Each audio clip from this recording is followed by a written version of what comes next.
Consciousness refers to our awareness, encompassing thoughts, perceptions, and feelings that shape our reality. This deep and multifaceted subject has intrigued philosophers, scientists, and spiritual seekers for centuries. Our guest today is a best-selling author, spiritual leader of the Heartfulness movement, environmentalist, and entrepreneur. A pharmacist by trade, he's here to share how he blends science and spirituality to provide a profound understanding of the purpose of human existence and how to foster a more peaceful, joyful, sustainable, and healthier world. This is the story of spiritual anatomy with Daji. Daji, so glad you could come on the show. Thank you, Casper. Thank you for having me with you today. And can And I I, start with this because I want to make it on a more personal note before we get into your work and everything. Your first car was a Chevy Impala, I hear. Is that correct? that's correct. That's correct. Okay, That's tell me correct. about that. You love to drive, and I mean, here comes a spiritual person with a Chevy Impala. That's a magnificent first car to have. Well, that was 1983. Okay. I had, and since I could not afford to buy the brand new one, I bought the second-hand car from an auction, and I got it for $2,000. Wow. And then after 6 months or so, I had an accident or something. Somebody banged into me.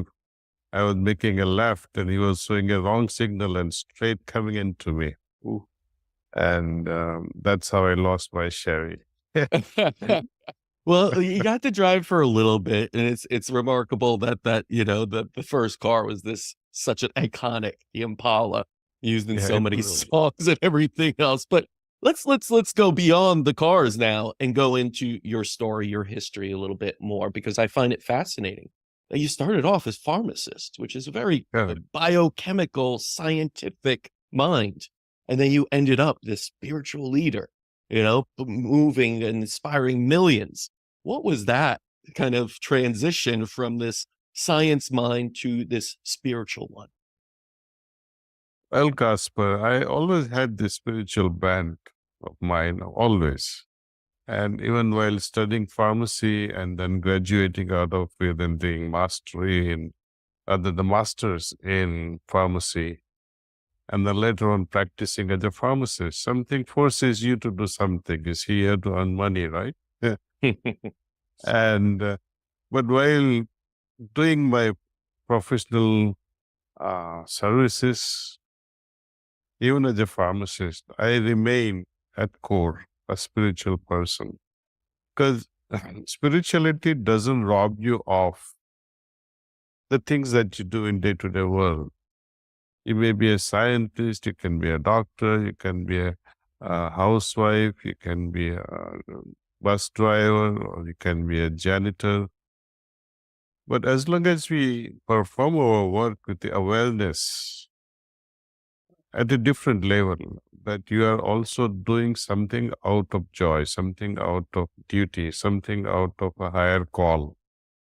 And with each activity, you connect yourself with divinity if you believe in divinity, or connect with your higher self, or connect with your love center in your heart and do that activity and see how you enjoy the work.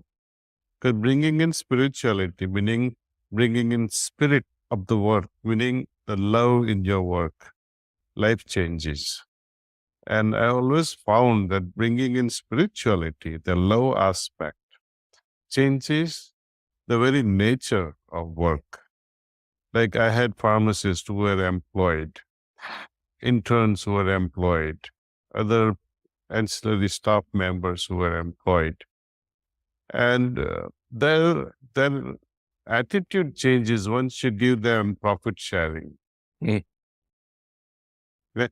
Now, and then you can see the transition in their attitudes, sudden shift because there's a gain at the end of it. Their attitude changes.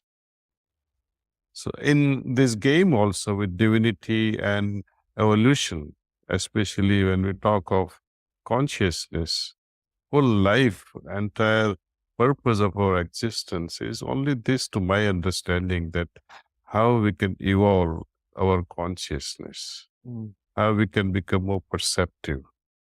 And not just perceptive per se, but how to make use of that perception, how to respond to the awareness that you have brought in to yourself. Can you do something about it? For example, you felt or you became aware that so and so is suffering. You became aware of it. You are now conscious of someone suffering. You are sensitive enough to understand that. But are you going to take the next step? Then it completes the whole circle. If you take the next step. So it's not enough that you become aware, conscious. You have to take the next step also. Then this whole circle will be completed. See? Yes. And that's how I have lived my entire life. Mm. From the beginning, I would say whenever I became aware of the spirituality, it has been the shadow, underlying shadow of my awareness. What to do next? If you do find there is a problem, how to solve it? Mm. Be it personal or be it someone related, their friend or some acquaintance. It really doesn't matter. We have to take the next step. Otherwise, this awareness becomes a burden. For example, you came from Poland, as I hear, Mm. and your parents, one was psychologist, another a doctor, right? Right. And you also now in a professional field, in a research arena. Mhm. What can we do to make our researches benefited to one and all?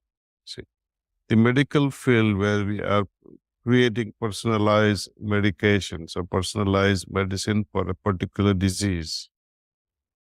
Now, when we talk of the marketplace of medicine, it is one and for all. Tylenol, it's not personalized. Mhm. People make it personalized later on when it becomes very effective.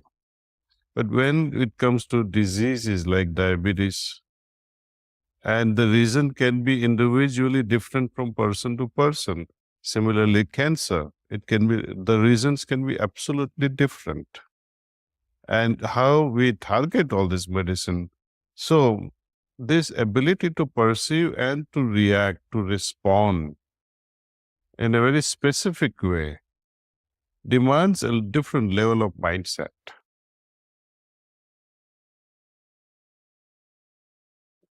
Now, So education also has to be at that level. right.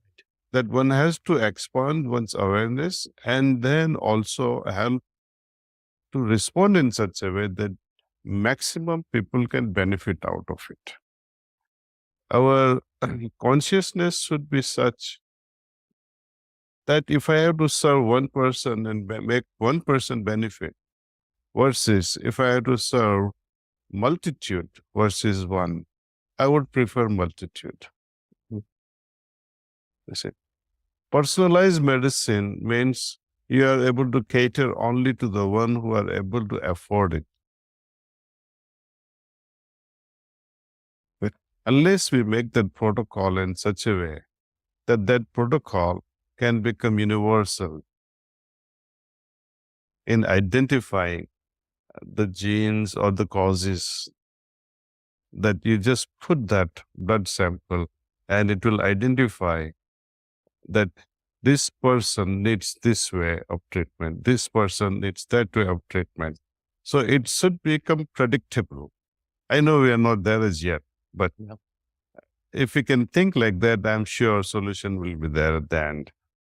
Oh, sure. And one of the things about medicine I've always said is that it lies in the measurable, and the measurable is on the biochemical alone, without really measuring too much into, let's say, emotional, and definitely not into the spiritual. In many regards, we disregard completely the spiritual aspect of who we are.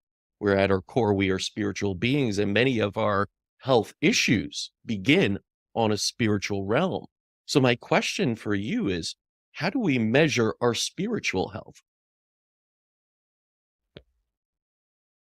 The day you find the answer, let me know. It's a tough It's one, right? It's a very difficult one, but we do lack sometimes spiritual health, I believe, that spills into our physical, emotional health. definitely, that is for sure. Whatever we are at a physical level, mm, something behind this physical body is the mind, the brain, the mind. Suppose this physical eye is affected somehow because your nerves are affected, optical nerve is affected. So what happens that even though you have perfectly healthy eye, but your nerve is creating problems. So if it is inflamed or somehow it gets disconnected, then you will have a blind sight. You won't be able to see it. So as we move from the physical realm and go inward, it becomes subtler and subtler. The question would arise, what is it that supports the mind? We do understand brain is like a computer and mind is like a software. What is it that supports this software?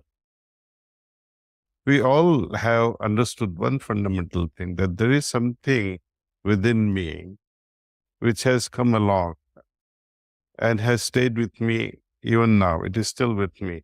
And that is a life force. You know, we have witnessed as soon as the baby arrives and delivered from mother's womb, baby begins to cry. And that's a sign that some life has come, some life force has come along. And we all call this life force by various names: spirit, jiva, atman, soul. And depending on the culture we live in, we attribute different names to it, but doesn't matter what we call. If baby was not crying at that moment, doctors would go crazy. Nurses would run around everywhere. Let's make this baby cry, make the baby breathe. Mhm. So they tilt the body upside down and try to stimulate the breathing. And even then the baby does not cry. It means life force has not come along. And it is for sure that that life force that is there since then, it's with us now. But if it kicks the bucket tonight and says, Daji, I am going tonight, end of my life. Mm. So the life force is within me. It's not something outside me. My life is not in Mecca or Jerusalem or in some holy place.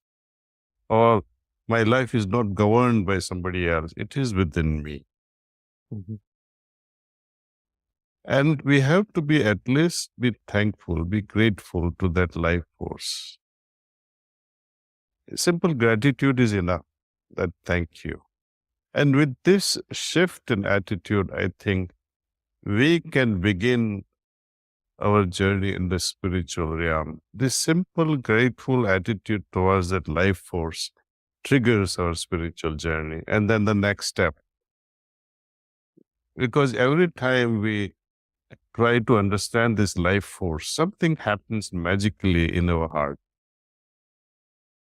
And more we become optimistic, more positive attitude we develop. There is so much of joy that oozes from our heart. It is like, this force which we have, the life force. And then when we have positive attitude and the joy that comes along as a result is unbound. And moment we become negative or envious, jealous, arrogant, somehow it doesn't rhyme with the spirit. And the entire feel that we were enjoying of moments back contracts, and it shrinks into our heart, and heart becomes heavier. Mhm. It's a simple phenomena. And because of this heaviness in the heart, suppose failure occurs in life and you don't come out of the understanding of why you fail and you keep on brooding over your failure, what happens then? Your spirit again shrinks. You go into depression, anxiety. Most of the mental problems are because of this, our inability to understand the causes behind what gives me joy and what shrinks me, what makes me sad. How to avoid the causes that makes me sad and how to promote the factors that helps my mental abilities become stronger. We all know about the physical body. We need a balanced diet, uh, right ingredients. What when it comes to the heart, when it comes to the mind, we don't know how to nurture our hearts and our minds. And yet we claim to say we are the highest species on the planet. And the next phenomena, though we know how to nourish our bodies, though we know to a certain extent, nourishing the heart, the emotions, nourishing the mind with intellect, we have limitations there. But when it comes to spirit, we have no answer at how to nourish my spirit, how to nourish my soul. And once I learn the art of nourishing my soul, it will nourish the heart, it will nourish the mind. And with this combination of balanced diet, proper exercise, and bringing in meditation with transmission that nourishes the soul, changes the life itself. Do you find that meditation practices are a a necessary piece in nourishing the soul? Should we all be practicing meditation to counterbalance perhaps the frenetic pace of life, technology, information that comes at us?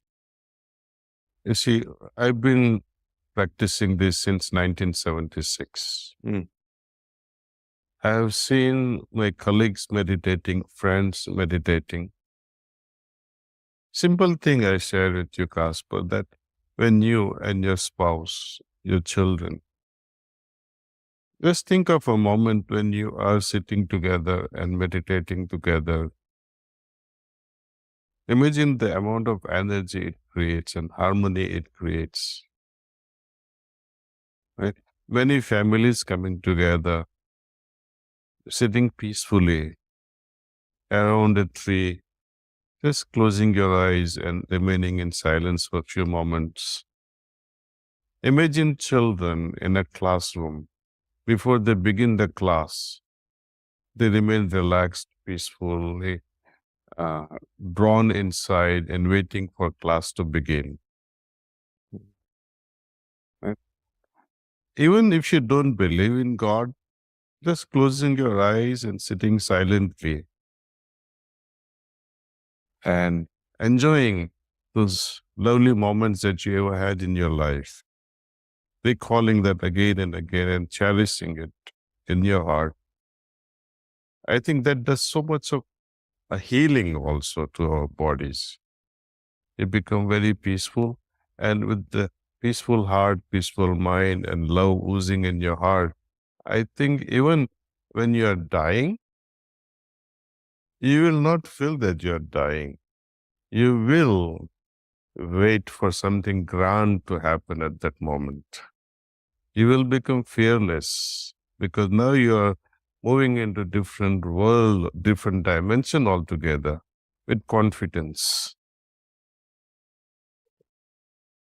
So not just the life impact, but one worries, most people, even yogis, so-called, uh, they remain either afraid or not afraid. And once you have this understanding that my life force, which is within me, it was there before, but it became incarnated within me.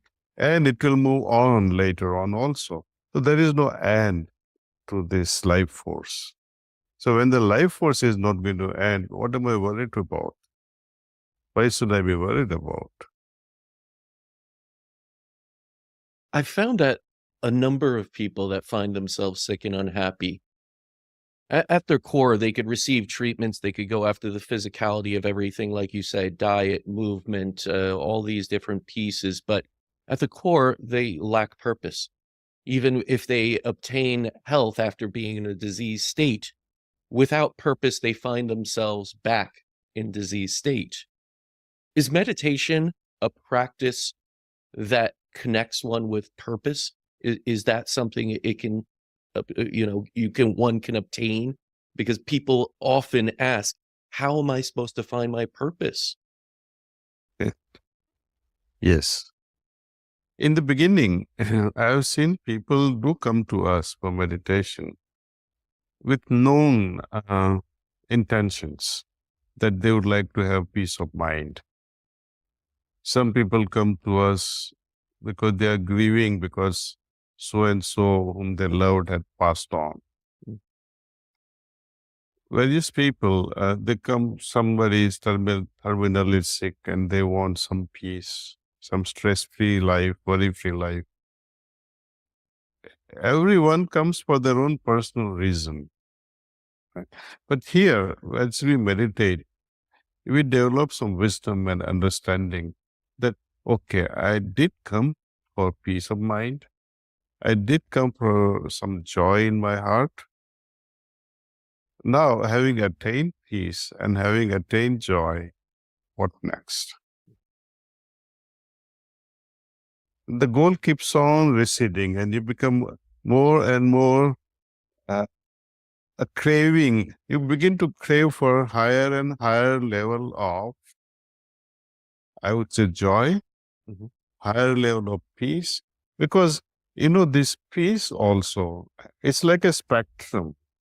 High frequency peace, low frequency peace, There is a joy also has a different frequencies. I think, the joy that you get out of having an ice cream versus joy of having discussion with your beloved, or joy that you have just sitting silently with your beloved. They have different spectrum, different resonance, I would say. And when we talk of bliss that arise out of meditation at some level, it is uniformly same, I think. There is no spectrum to it because there is nothing to oppose it. There is no opposite of bliss. There is opposite of joy, there is opposite of happiness, there is opposite of peace, but there is no opposite of bliss when we experience that, you see. So people can come for anything, but here your own experience will tell you, okay, I've experienced this now, what next? Then you experience that descends automatically in your heart, and then you'll wonder, well, what next? Even when you are in a perfectly blissful state, you'll say, okay, what next? You would want to transcend even the bliss. And that is the most beautiful thing, because people, you can leave your sadness, you can get rid of your restlessness or your anxiety. But when it comes to bliss, who wants to get out of blissful state? And now you're talking pure spirituality. And it's a big part of what you speak about, what you write about. Your book, Spiritual Anatomy, it's a very interesting title, because most people, when they think of anatomy, they think of the physical body. They think of, oh, you need to go to medical school and cut open cadavers to understand the anatomy of oneself and what goes on inside of our bodies. But you wrote a whole book about this idea of a spiritual anatomy.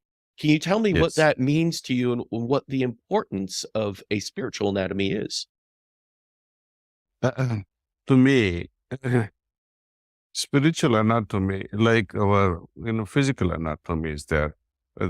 We understand what liver is, what stomach is, what intestine is, what brain is, what heart is. Okay, it's all physical. When we talk of spiritual anatomy,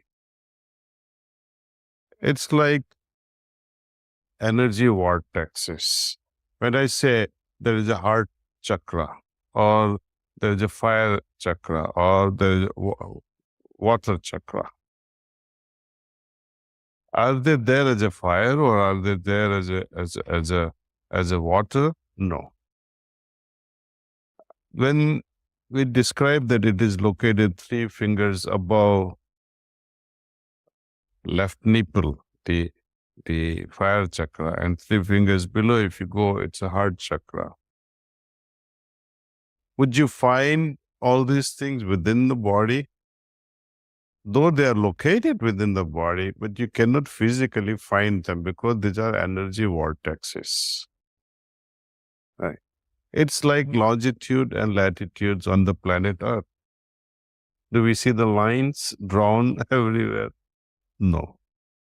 But it's an arbitrary understanding that this is longitude, Chicago is on this longitude, and it's on this latitude, but it's not drawn. Similarly, all these chakras are not there as organ, but they are there as energy vortexes, and they can be felt. At some chakras, you will find energies vibrating, moving in particular oscillation. At the same time, either it be clockwise or anti-clockwise motion. Mm-hmm. That's one. Second thing, your consciousness will change, definitely. At each chakra, at each energy vortex, the emotions will be different. Your moods will be different. Your inner experiences will be of a different nature at each chakra. And that means your consciousness will also change. For example, the peace that we just talked about, how it changes in its frequencies and its resonance. The peace that you feel at chakra 1 and chakra 2 and chakra number 9, it will be of a different nature. Different, you can palpably feel, okay, yes, this is different. But can I say that I would like to be on the chakra 9 here and now and experience it? No. I had to make my journey begin somewhere and evolve myself at a consciousness level. For that, I had to work upon myself. I had to rise above my present level and move on to the next level. And that's a challenge. Because consciousness means your inner environment is of a particular level of understanding with which you are habituated. Moment certain things are to be changed, your inner environment is to be changed. You will not like it. There will be so much of resistance. But once you begin to liken, suppose you moved from Poland, ask your parents, I perhaps they may be there, may not be there now. But when they moved out of Poland and first time came to America, they must be having miserable time in the beginning. But then they get used to it. And then you are born there, or you must have come as boys with your brother and grew up there, and your children. You get used to it. But when we have to move to another dimension, another level, even though that may be better than the previous one, you still have some level of restlessness, not knowing what may happen at that level, see. And when we move from one chakra to another chakra, it's not like moving from New York to Chicago. It is like moving from Earth to the planet Mars. and when we move from, it's a different experience altogether. And it's not that terrible though. because each one, it's so beautiful, surpassing the previous one. Surpassing in the sense it's far more subtle than the previous one. Evolution in consciousness means your consciousness is becoming more and more refined, more and more subtler, purer, simpler. Change is always difficult, and I find that anyone that goes through a healing process is going through a change. And there is resistance from the body, mind, and spirit normally of that person to that change. Because there's also comfort. Unfortunately, there is comfort in a disease state too. As much as one suffers, I've seen it where people find that their purpose is in that disease, and they find themselves already in a state so chronically diseased that it's scary to even think of the change of what they would be like healthy. And that seems counterintuitive, but it really isn't. And people sometimes go back to where they're most used to. And one of the things I've realized, and I want to speak about this with you, Daji, is the idea, of course, we are energetic and spiritual beings with these spiritual anatomies. And chakras are such an essential part of it. But often we're blocked. And often that blocks our ability to even understand what is good for us, where we should be going with our lives, and what is truly the truth of who we are versus falsehood, and how to get out of a disease state and back into a healthy one. So I want to ask you about what blocks our chakras and how do we clear them? First of all, let's understand what creates the problems with each chakra. How chakras are formed. As I was sharing with you, the energy vortexes are already there in our system, right? Depending upon the grossness in our action or the outcome of our action or thought, it creates certain vibrations. And depending upon the intensity and quality of that vibration will settle only at particular chakra. For example, there are only 3 situations in life, Kasper, that when you look at someone, you'll say, oh, I like her. Another one, I don't like her. If you like her, maybe I would like to date her. Right? If you don't like her, okay. And the third category, where you have no reaction, you understand that she is my employee or she is my co-worker, and let me not have this liking or disliking. You have a neutral attitude. That is a hygienic approach, right? That you don't mess around. That means it's hygienic approach. Now, in this situation, what happens when you like someone and you have intention of taking her on a date? That creates sensuous feelings inside you. And if you watch your heart, if you pay attention to this area, left side, you will see that those vibrations of likes now which are leading to sensual thing, it's not only hormonal, but it creates a certain heaviness on one chakra that is very close to the heart chakra. Right? Another scenario, your friend has a beautiful car or a beautiful house. Oh, I would like to have that. A desire prompts in you. Right? Or there are situations in life when you say, oh, where am I going to get money to pay my rent? Or where am I going to get money to pay the tuition fees for my children's education? This sort of anxieties, right? Materialistic. Previous one was sensual. This one is more, I would say it's not so heavy, but it keeps us engaged all the time. Where am I going to get money to buy either the car or the house or to get money to pay the fees? Those are slightly lighter. It's not as heavy vibrations. So this set a little above. And that I call it as point A. Right. And this is how we go on forming impressions. They weigh down on us day after day, moment after moment. They get accumulated. This energy vortex becomes heavier and heavier. And when those things are not fulfilled, for example, I'm not able to get the money to pay the tuition fees, what happens next?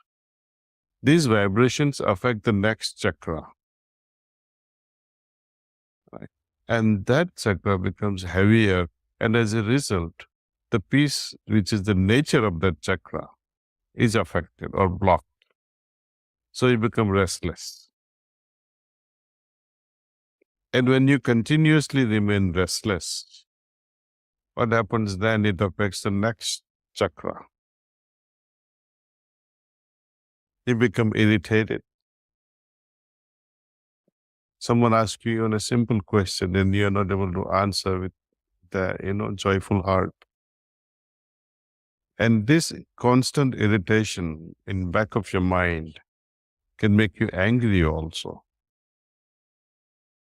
And when person remains in that state for considerable time, becomes fearful, affecting this chakra. And when you remain fearful for considerable time, it affects the next chakra and you lose the clarity of mind. You see how incrementally certain things can affect each chakra. And they are all palpable. And then the more and more and more of chakras gets affected. How to remove them is through the understanding, through this meditation, and through the cleaning process we offer. There is a cleaning process mentioned in the book also, that how important it is to get rid of these impressions that we form on a day-to-day basis. Even when we go through a bad experience, sometimes we don't learn anything from it and we go on forming more and more impressions. So one was not enough. The second, maybe she would be lucky, I would be lucky with her, or maybe I would be lucky with the other one. And it never stops. You write And about this is, please go ahead. no. I was going to say, we're talking on these three planes that you write about in the book. That is the physical, mental, and spiritual. And they are not separated. We are all these three planes. Connected. Yes, all connected. Do you feel that we have the obligation to take care of all three in equal portions? Meaning we must take care of our physical. We understand that. That's the one we understand the most. If we don't, we become obese, we become sluggish, we become diseased, we can't move. So we must take care of the physical, but often we do that and neglect the emotional or the mental and the spiritual. But my question is, should we perhaps put more of an emphasis on one, the spiritual, rather than the others? Or should we equally look at all three as vitally important? Well, we have to understand one thing, that all are important. Yes. Right? That's number one. Second thing is, there is nothing like balancing them or paying equal time to all these things. It's like going to work, and I work for 8 hours, trying to make money. Am I going to meditate for 8 hours to match my spiritual versus my physical? No. I have learned this, that when I have my heart and mind connected with the spirit, in the sense, things that I do in the material world, going to work, doing things at home, if I have love in my heart, that itself becomes spiritual. Right? Even being with your beloved and doing all those things that you do in a romantic way.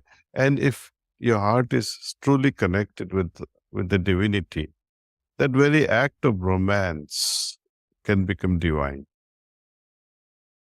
spiritual. So there is no limit to it. I would say we got to integrate spirituality into everything that we do in day-to-day life. And that's not very difficult. Mm-hmm. It only means I have to have my one eye focused towards the heart and allow the Lord or God, if you believe in, or as I said, if you don't believe in it at all, allow the spirit, your inner spirit, your inner joy, love, radiate through your work. You'll see a big difference. The very work becomes uh, worth working. Otherwise, what happens there? I have seen people working, but at the same time complaining all the Mm-hmm. time. And such people cannot grow, either materially or spiritually or emotionally. I give you another example.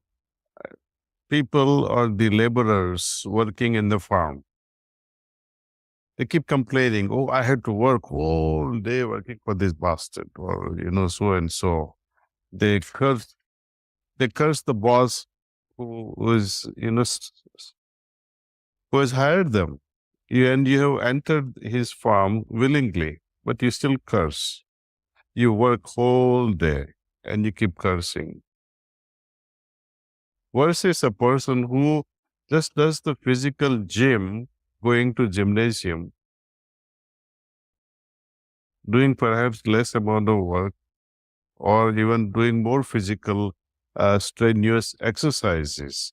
But the attitude in both the scenario is different. The laborer in the farm, he thinks that, oh, I'm losing body and I'm, working so hard. On the other side, the person going to gym thinks I'm going to benefit from it. So it's all in your thoughts also, your attitude, your belief that takes over and changes the cellular environment. Somehow we are not able to explain how the positive attitude or the right attitude changes our chemistry. The entire thing depends on that. And that is why perhaps, even if you consider God as placebo, still it will help you. Okay. So it's good to integrate spirituality into material life and be benefited. If diseases can be cured with simple placebo, why not? Our problems in life, if it happens, it's good. Otherwise, Well, we know the placebo is incredibly, incredibly powerful. I mean, there's so many studies about this, how, you could provide someone with what is a sugar pill, but tell them it is a pain medication, and suddenly terrible pain yes. is gone. And so if we could utilize that same placebo, which is really just a belief system within us, with our spirituality, with faith, with other things, and a belief in a better world, and ourselves being able to heal ourselves, I feel that's incredibly important. But the counter is that many people are complaining today, Dashi. Many people are suffering at their own accord, saying, oh my goodness, this world, look, war, economy, politics, it's always in our face more and more. And I hear almost at every table that I walk by in a restaurant in New York City, complaints, fear, negativity, talking about other people negative. Have we lost our way in some ways on the spiritual levels and just kind of found ourselves in a physical world where we find things very wrong? Do you find this is the trend we're going in, or is this just maybe an up and down, or are we truly just, seeing this and maybe picking it out? What is it in the world right now that seems that things are wrong, but maybe they aren't? It is human to suspect. It is human to doubt. It is human to demean others. It is human, unfortunately. We have to become humane. Mm. Simply from animalistic human level, we have to become humane and develop this quality. And once we start looking at others with a positive spin of mind, we will never learn things. And as we are leading this modern way of life and where we are becoming more and more independent, children also, they are more independent than we were to our parents. Mm. You see, we were completely dependent on everything. Even a simple advice, whom to marry, Papa, or what food should I take today? What should I study today? They don't force you to do anything wrong, or they don't even force you to even what is right, but they give you advice, and we sought advice infinitely. Today's children don't. They think they are sufficient. And when you think you are sufficient and perfect, there is no chance for further improvement. And this is the problem, that when I'm perfect, where is the need for improvement? Hmm. This is the biggest problem we face today, the disease of thinking oneself to be perfect.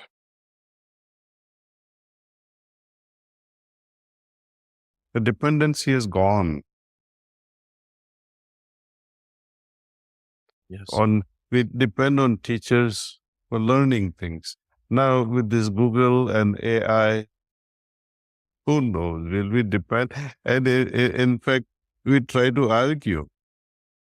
You know, sometimes the patients would come with a big list of side effects that they have downloaded, Mm-hmm. and they come and argue with you. We say, okay, it is my job to tell you what is side effect. You don't come and tell me another 100 stories of it. See? And if you're going to argue with me to a pharmacist about your side effects of medicine your doctor has prescribed, you go to a doctor and break his head for half an hour or so. What are your thoughts on AI and the vast advancements of technology on human life? Well, imagine a world where you will not need a car, where you will not see any traffic lights, because once you have robots driving you, you won't need traffic lights there. See, cooking, you can order your cooking Mhm. and chemically synthesize everything that you need to eat.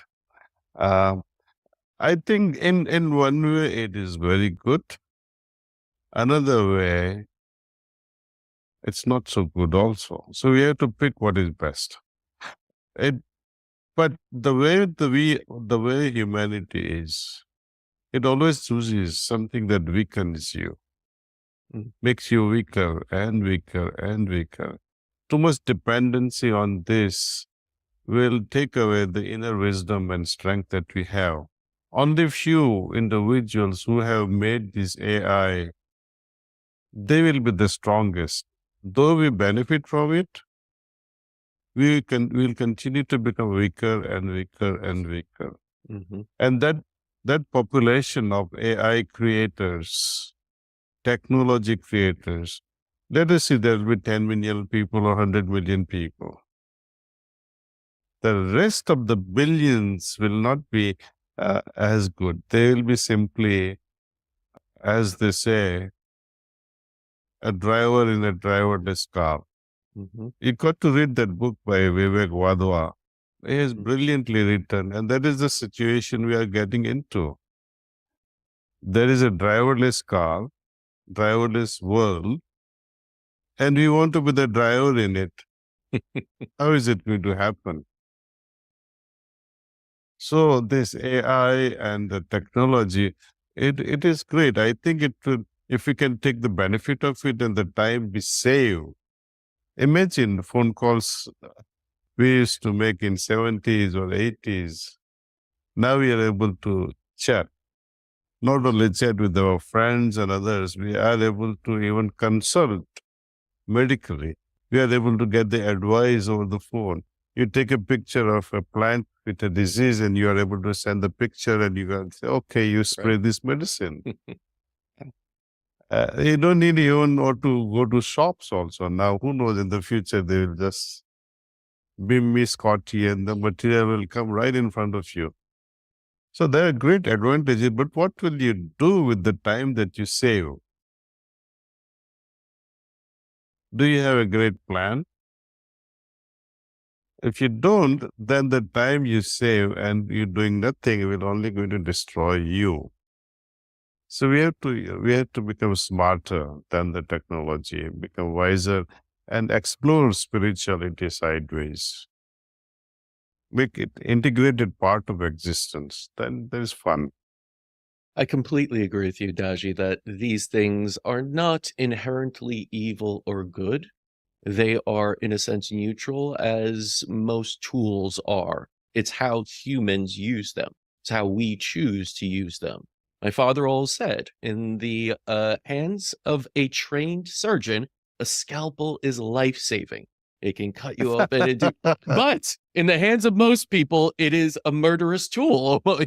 You cut people, they bleed out, and they don't know what they're doing. So without the skill set and the intention of helping others and value added to the world, then tools, of course, can be a negative thing. But if we put great intention to it and learn the skill set with it, that it can add value, that becomes a wonderful tool, life-saving. So Yes, it's both. it's true. It's so true. That's true. So true. Daji, I wanted to ask you, because many of us live these very busy, hectic lives, and we're speaking about these practices such as meditation, gratitude, and we do speak on the three planes, that we can't just look at one: physical, mental, spiritual. We have to look at all of them. What are your tips to incorporate healthier practices for all three levels when we do live such busy lives?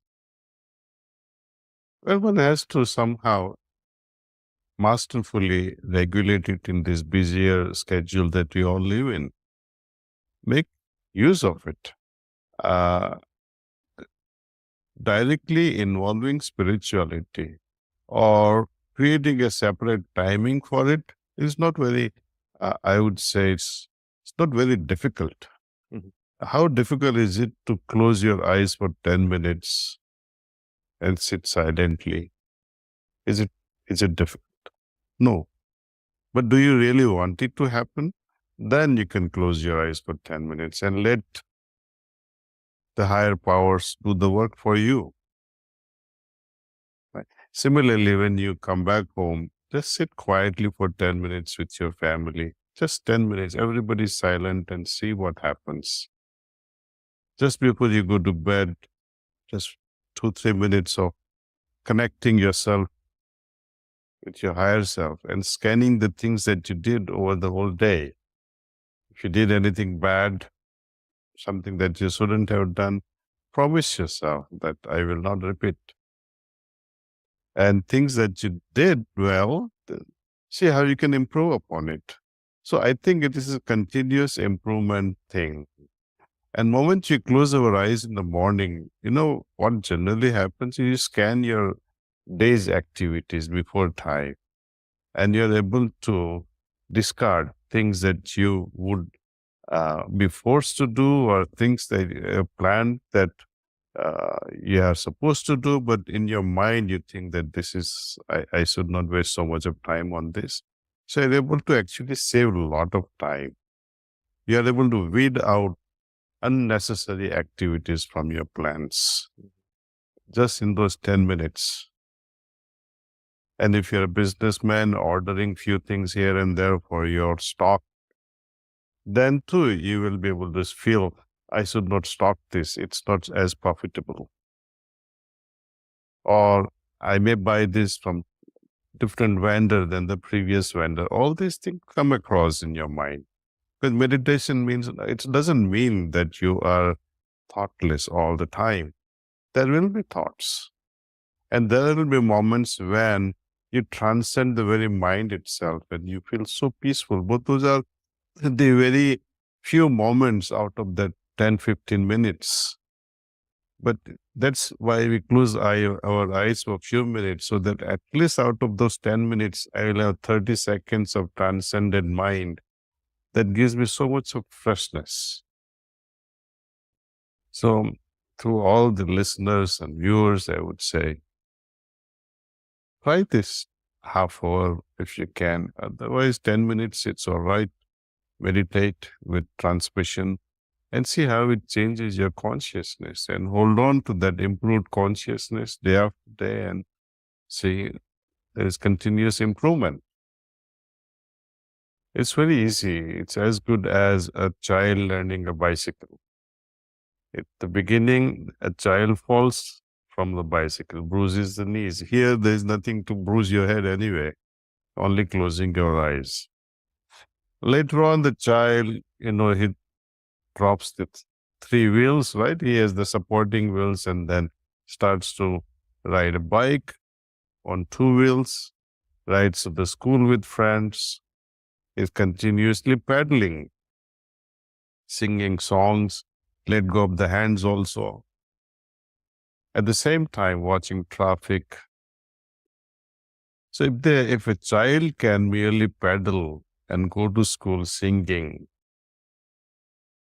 we can also, with our awareness, with our consciousness, keep on paddling with this inner heart feeling and continue doing what we are supposed to do in the outer world. So it's only focusing your mind, focusing your heart, your joyful heart, and doing other things in the external world. That's all spirituality is about. It's not very difficult. You don't have to become a monk and leave your wife and parents and stay in some Himalayas. No, it's within. My soul, my life giver is within me. It's not in Jerusalem or Mecca. It's within me. Explore that. And that's why I call this as inner adventure, adventure. I hope you'll enjoy this inner adventure. And is that part of what you consider the heartfulness movement, is connecting with that inner joy and that adventure that truly comes out of this wonderful chakra, this heart area? Yes, yes, Casper. That heart is all, is everything in our existence. Everything that you do, I think it reflects the nature of your heart. Many people come to you and say, that fellow is so and so, his heart is like that. So and so, this doctor is such a noble doctor, his heart is so soft. This nurse is so loving, so caring. So whenever we describe someone's qualities also, we describe with the quality of the heart. You see? And that's why heart is so important.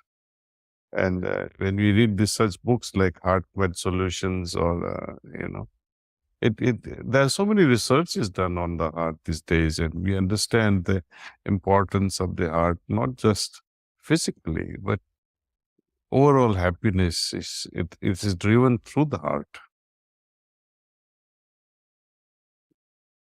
So much of what we do, though, is through our heads. we we stick in our monkey mind and ruminate about the past, the future that we don't know, and the worries, anxiety, the fear. How do we continue to center ourselves on our heart again? I know you've given great tips of the meditation and the gratitude of it, but in a world where we're told to use our head over and over, how do we find our way back to our heart? Well, to think is not bad. Mhm. Just as God has given me the eyes to see, nose to smell, ears to hear,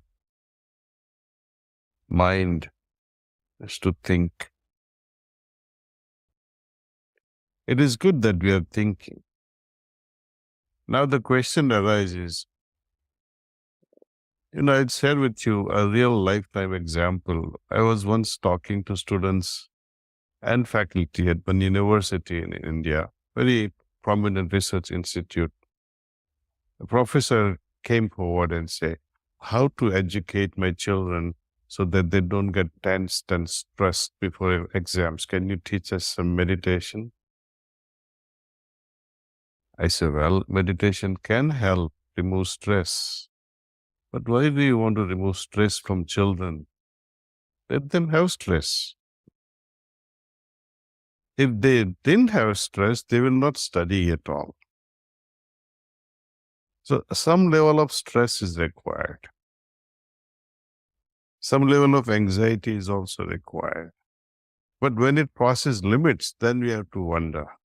We have to, and that only personally, individually, you can feel what is the critical level of my anxiety or thoughtfulness. What is the limit crossing which I will otherwise be broken? So it is individual thermometer or the individual warning. One should be able to see it. One should be able to perceive it, not to cross those limits. To me, meditation is a tool to prevent. Once you get into this whirlpool of depression, person whom you are prescribing meditation is not going to think of love and not going to think of divinity. He's only going to think of the causes of depression, and it will make them even more depressed. So this meditation is not the medicine for mental diseases, to keep your mind healthy, emotions healthier. Meditative mind cannot do wrong things because it sees things, the results before you are acting. You see, I heard on your website, actually, you are talking of, you quoted Gandhi. But that original quotation is from James Allen, from his book, As a Man Thinketh. He gives such a beautiful example that look at the forest.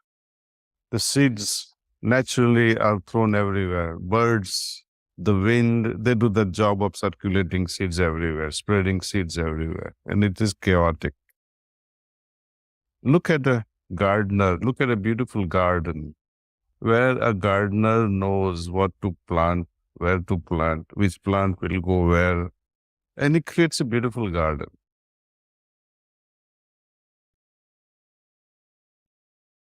We can create a chaotic forest in our mind if we don't become gardener. Gardener is the one who knows which thought to cultivate when. Right? So it is not just and he also says, James Allen, that the results, either they are favorable or not favorable of any action. If they are favorable, you are happy. So the rightful action gives the rightful results. The action depends on how well you have planned your thoughts, planning, and how well you have executed it all this. So the root is thought. Gandhi talks of belief system. And then the question would arise, what makes you believe in certain way that makes you think in a certain way? See, in spirituality, I would say the simple and pure-minded people have rightful thoughts. Because simple and pure-minded people, they are not selfish, they are not arrogant. Right? So one has to cultivate that first, simplicity and purity in the heart. And that's what we teach also through heartfulness practices, how to arrive at simpler and purer hearts by removing complexities and impurities from the heart. Our intentions can be simpler. Everything becomes a little bit simpler when we listen to our hearts, right? It Yeah. it reminds me of one of my favorite lyrics, Daji, from a song by Lauryn Hill called Zion. And in the lyrics, she goes, they said, Lauren, baby, listen to your head, but instead I chose to listen to my heart. And Ah, that led her all right. into this beautiful life, in a sense, and making the right decisions. So I do feel that tapping into the heart is such an important part of really understanding oneself and finding the right things, and then creating the right thoughts that actually lead us into a healthy and happy existence. Correct? Exactly. Even those chakras that I mentioned, 16 chakras, the most important chakra is the heart. Mm, If you know your heart, forget the rest of the chakras. yeah. It's not very important to learn other chakras. Once you have mastered the heart, forget the rest. That's all that you're needed. Follow your heart. That's it. It's Najee, I want to ask you a final question here, and wrap this up. Is what would you want readers of Spiritual Anatomy to take away from reading the book? What would be the core essence, the thing you'd want most that readers pull out of this book? well, most people will enjoy reading this book. I would request them prayerfully, do it, meditate, feel, and then see how it helps you transcend yourself, how you become greater than yourself. Inside, you should feel so happy that you meditated and you felt so good about it. So, at times, when we read books, we feel that it's enough. It's like, I've given the example that, you might get the knowledge of each chakra, or you might get the knowledge of God, for example. Somebody say, oh, this is God. Okay. Have you become godly out of it just by seeing that statue of a God? No. Have you become wiser just by looking at the map? You have a map of going from New York to Florida. It's not going to help you. You have to travel and experience. So this inner journey, I have written as much as I could from my eyes, from my perspective. Your perspective can be different. And it will be great actually to experience it individually, because what I have written is my experience. And I wish you experience something even better. You may be able to write something even grander than what I have tried to explain. But never be satisfied by reading a book. Experience and move on. I love that message. It is all about the experience of life, the journey of life, the blessing And of life. yes, Daji, thank you so much for sharing thank you, your Casper. story, your knowledge. It was incredibly inspiring, and I think all the listeners here are very blessed to have heard this. So thank you. Thank you, Casper. Thank And if you're listening, check out spiritualanatomy.com and Daji.org. That's DAAJI.org for more information and to read this beautiful piece of work. And until next time, continue to write your own healing story.